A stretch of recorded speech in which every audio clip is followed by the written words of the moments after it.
Olho Vivo, o programa de entrevistas, opiniões e informações. Olá, ouvintes da Liberal FM, estamos aqui no quadro Olho Vivo, um momento com ela, e hoje a gente vai conversar com a médica neurologista Laisa Zanella. Tudo bem, Laisa? Tudo bem, muito obrigada pelo convite, Gabriel. Bom, a Laisa, então, é médica neurologista. Falar um pouquinho, então, do trabalho que foi realizado em 2023. Quais são as principais consultas, sintomas das pessoas que procuraram você, Laisa? Bom, o ano de 2023 foi um ano de muitas consultas, muitos atendimentos, né? Aqui nos municípios de Nova Prata, de Guaporé e de Veranópolis. E eu trago, assim, destaco 3 sintomas que as pessoas mais me trazem, ou mais me trouxeram neste último ano nas consultas. O primeiro sintoma que as pessoas mais têm percebido dificuldade é a questão de dores de cabeça muito frequentes.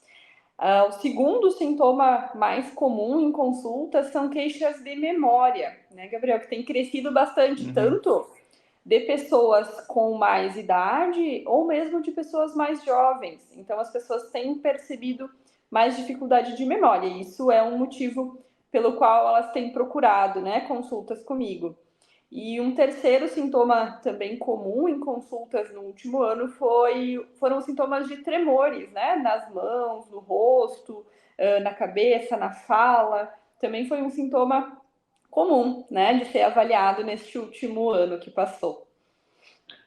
Essa questão do esquecimento de memória, você já citou aí que são pessoas mais velhas e mais novas. Costumeiramente, a gente costuma dizer, né, que quem perde a memória e tal tem a questão do Alzheimer. Qual que é digamos, o sintoma, o tratamento que é feito para pessoas mais jovens, por exemplo?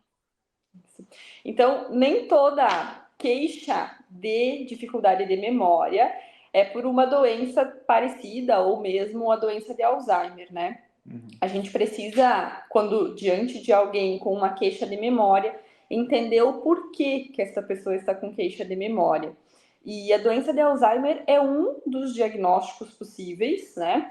E é importante destacar aqui que o diagnóstico de Alzheimer, ele não é com um exame específico, né? O diagnóstico, ele é feito juntando um quebra-cabeças, né? Fazendo a avaliação da história dessa pessoa, do que ela percebe que esquece, se é ela que percebe ou se são outras pessoas que percebem os esquecimentos dela. A gente também, na anamnese, né, que é o termo médico para a conversa que a gente tem inicial com o paciente, tenta entender se esses problemas de memória são realmente memória ou se é atenção, se é alguma dificuldade de processamento ou algo que está além da questão única memória, que é o reter a informação, né?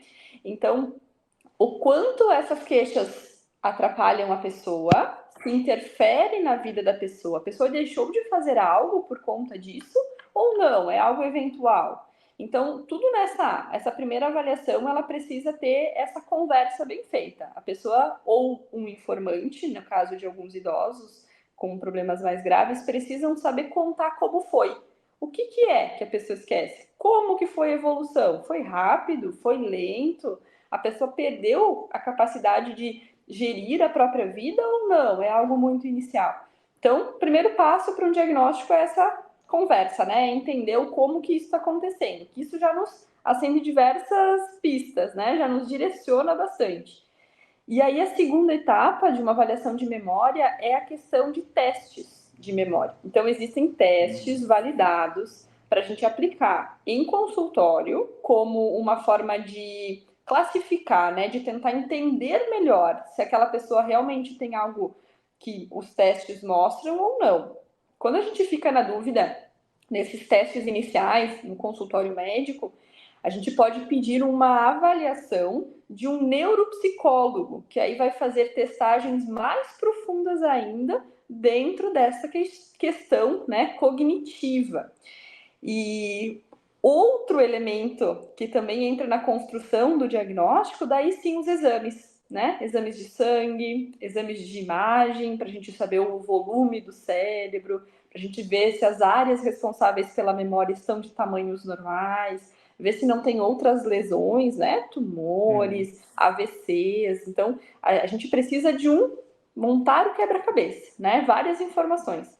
E aí, quando a gente monta esse quebra-cabeça e faz o diagnóstico de Alzheimer, aí a gente inicia tratamento com medicação. Então, são processos, né, até se chegar a esse diagnóstico realmente. Qual que é a principal diferença entre o Alzheimer e a amnésia? E mais uma questão também, pelo mundo estar corrido hoje, a gente acaba esquecendo de muitas coisas. Esse esquecimento, ele é normal ou ele tem algum sintoma, ele tem alguma procedência, digamos, médica? Qual é a tua visão em relação a isso? Tá. Vou começar pela última pergunta, né? Quanto a essa questão da atenção, né? Tem muitas pessoas jovens que vêm para o consultório com queixa de memória. E aqui eu coloco entre aspas o memória, porque em muitos casos não é o problema principal a memória em si, e sim a questão da retenção da informação. Ou seja, a gente está num mundo com muitas informações, num mundo que as pessoas têm muitas tarefas, né? E isso está diferente do que já foi há um tempo atrás, né? O mundo está mudando, mais dinâmico, com mais atividades. E aí tem várias situações médicas ou não que nos fazem reduzir a nossa atenção. Então, existe, por exemplo, transtorno de déficit de atenção, que aí a pessoa não vai reter a informação, não porque o problema é a memória, mas sim porque ela não conseguiu prestar atenção, não conseguiu manter o foco, né, no que estava sendo analisado por ela. Outras questões que também confundem e podem simular problemas de memória é a questão de sintomas de depressão, de ansiedade. Isso dificulta o raciocínio, a nossa cognição ela fica afetada, né? Então é preciso excluir essas possibilidades. Muitas pessoas jovens não vão ter um diagnóstico de uma demência, que é uma doença, né? São algo mais grave neurológico, mas sim uma dificuldade de memória por conta de outras coisas. E essas outras coisas, elas são da vida muitas vezes, né? Então, deficiências de vitamina, por exemplo, a gente precisa dosar as vitaminas, né? A vitamina B12, eu ressalto aqui, é uma vitamina muito importante para o nosso raciocínio, para a nossa cognição. Então, todas as pessoas de todas as idades, né, precisam estar com os níveis de vitamina B12 bons para que o raciocínio e a memória estejam bons. Então, é preciso avaliar isso. Outra situação que é muito comum é as pessoas começarem com queixa de memória, Gabriel, e aí a gente vai conversar e a pessoa não dorme bem. Faz anos, tem uma insônia crônica. O nosso cérebro, para reter as informações, ele precisa do descanso, né? Precisa das fases do nosso sono. Então, o sono, ele tem que estar bem. Então, não é simples, não tem uma medicação única.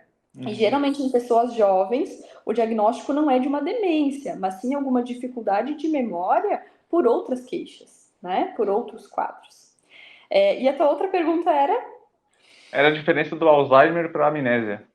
Sim, a amnésia é o termo médico que a gente usa para quando a pessoa esquece, né? Então, existe a amnésia retrógrada, a amnésia anterógrada. São tipos diferentes de esquecimento. Então, é como se eu te tentasse explicar o que é que eu esqueço. Quando eu vou tentar te explicar o que é que eu esqueço, eu vou usar esses termos. E existem doenças agudas, doenças que de uma hora para outra podem causar amnésia, né? Então, bater a cabeça, né? Um exemplo, trauma é um exemplo de algo que pode causar amnésia. Mas o Alzheimer, ele é um processo degenerativo do cérebro. O cérebro, aos poucos, ao longo de anos, vai perdendo a capacidade de reter as informações. E além de reter as informações, de raciocinar, de aprender coisas novas, de saber como faz aquilo, né, as suas atividades. Então, é um processo lento, ao longo de anos, e que causa uma degeneração no cérebro, né? Principalmente falando aqui do Alzheimer, né? E a amnésia não. A amnésia é um termo para dizer eu esqueci do que aconteceu ontem, mas agora eu me lembro do que aconteceu anteontem, foi só um evento, né? Então é isso. Digamos que a amnésia, ela surge, não sei se essa palavra correta, surge do nada, através, como você falou, uma batida na cabeça, e o Alzheimer é um processo que vem, digamos, se desenhando ao longo do tempo, é isso? Mais ou menos isso? Isso. E a amnésia é apenas memória, né? O Alzheimer, ele envolve outras partes do nosso raciocínio também. Então, a pessoa, ela perde capacidade de fazer coisas que antes ela fazia sozinha, né? E quem tem uma amnésia isolada não vai perder a capacidade de fazer as suas coisas, de ir no banco pagar uma conta, de ir no mercado, de se vestir, de tomar banho sozinho, né? É algo isolado, é algo apenas de memória. Ok, então, o tratamento e algumas outras informações a gente então traz na próxima conversa, Laisa. Essa foi, então, a médica neurologista Laisa Zanella, que concedeu, então, uma entrevista aqui para nós. Muito obrigado e bom trabalho para você. E um feliz ano novo, né? A gente não teve conversado no final do ano, então feliz ano novo para ti. Feliz ano novo para ti, Gabriel, para todos os ouvintes, que seja um ano de muita saúde, né? Que todos tenhamos isso nas nossas vidas. E muito obrigada mais uma vez pelo convite, foi um prazer. E o ouvinte fica ligadinho, então, que na próxima vez a Laisa vem explicar um pouco mais do tratamento, então, tanto da amnésia quanto do Alzheimer e outras informações que ela pode trazer. Muito obrigado e até a próxima. Olho Vivo, o programa de entrevistas, opiniões e informações.